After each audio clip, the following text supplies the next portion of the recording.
in the hush between thoughts, there's Whisperbound. Welcome to today's episode. The body remembers, but healing is possible. Whether you're a survivor, a friend of someone healing, or simply curious about the complex interplay of trauma, mind, and body, you're in the right place. Today, we're diving deep into The Body Keeps the Score by Dr. Bessel van der Kolk. Let's explore the groundbreaking science and the very human stories behind trauma and healing. How does trauma reshape the brain and body? Let's start with a big idea. Trauma isn't just something that happens to you, it's something that happens inside you. When you experience trauma, your brain and body adapt to survive. The catch? Those survival adaptations don't just fade with time. Suddenly, a smell, a sound, even a glance can send your nervous system into high alert. Your brain can't tell the difference between then and now. That's why trauma can lead to anxiety, chronic fatigue, digestive issues, even when everything seems fine on the outside. What does PTSD feel like from the inside? Imagine living every day as if the worst moment of your life is happening again. That's PTSD. It's not just emotional, it's deeply physical. Muscle tension, sleep disturbances, racing hearts. This is the body stuck in survival mode. Trauma survivors often don't just remember the past, they relive it. And that can make the present moment feel like enemy territory. How does childhood trauma shape us as adults? Did you know your earliest relationships shape the architecture of your brain? Kids who experience trauma often become adults who struggle with trust, emotional regulation, and connection. These aren't flaws, they're adaptations. And the good news? With the right support, those patterns can be gently rewritten. Can childhood trauma affect our health for a lifetime? The ACE study changed everything. It showed us that childhood trauma doesn't just hurt emotionally. It can increase your risk of heart disease, depression, addiction, and more. Even without bad choices, trauma leaves a legacy. Sometimes it echoes across generations. But when we treat trauma, we're not just helping individuals, we're reshaping communities. Why does the body keep the score? Here's a powerful truth. Trauma is stored in the body. Think chronic pain, autoimmune issues, migraines.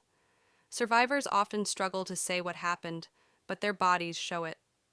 That's why healing must go beyond words. The body needs to feel safety again. That's where real transformation begins. Why isn't talk therapy always enough?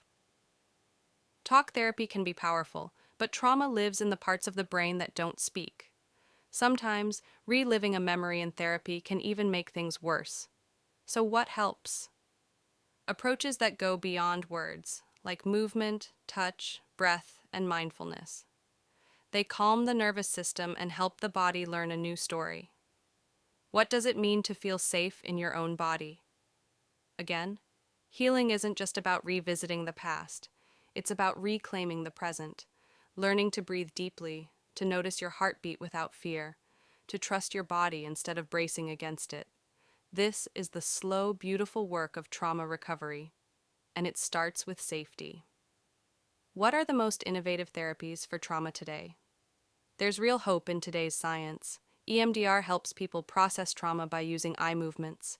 Yoga reconnects the body and mind. Neurofeedback actually retrains the brain. These are powerful tools, not quick fixes, but lasting ones. When combined with therapy, they open doors where there were once only walls. What if you're not broken, just fragmented? Internal family systems, IFS therapy says something radical. You're not broken. You're made up of many parts, some scared, some angry, some wise. IFS helps those parts talk to each other instead of hijacking your life. With compassion, you can bring them back into harmony.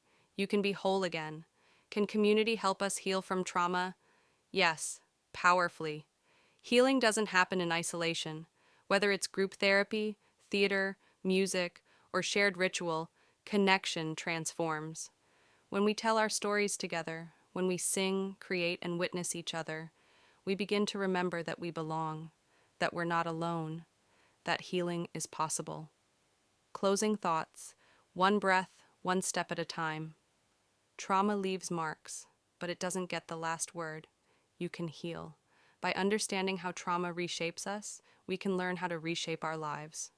So if you're on a healing journey, whether you've just started or have been walking it for years, know this: you are not alone. And if this conversation touched you, share it. You never know who needs to hear that healing is possible. Until next time, keep going. One breath, one step, one moment at a time.